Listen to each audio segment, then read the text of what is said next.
Hey, happy Mortgage Monday. Today we're going to continue our series about the pre-approval and talk a little bit about assets. Assets, otherwise known as money, is the piece that you need to make up your down payment and your closing costs.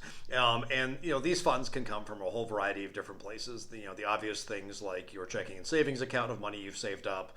If you have any investments such as stocks, bonds, or mutual funds, those funds can a lot of times be liquidated or sold in order to convert them into assets for down payment.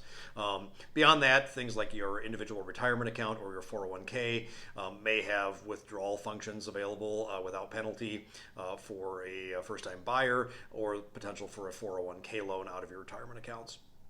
Some other maybe slightly less traditional routes might be looking at a down payment assistance program or various grant money that might be available through different municipalities.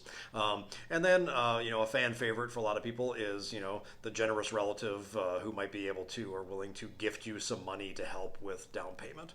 When we look at, the money that you'll need for closing, I think it's important to understand that, we've got down payment, whatever that is, which is going to be a percentage of the purchase price of the home.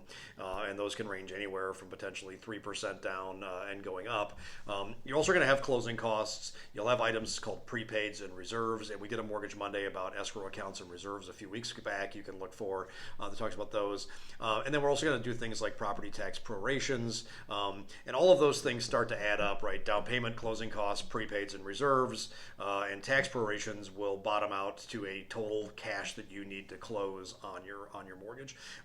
The pre-approval process, not only does it tell you if you qualify for a particular price point of a home, but it also should give you a pretty good handle on exactly what it is that you need from a cash to close standpoint.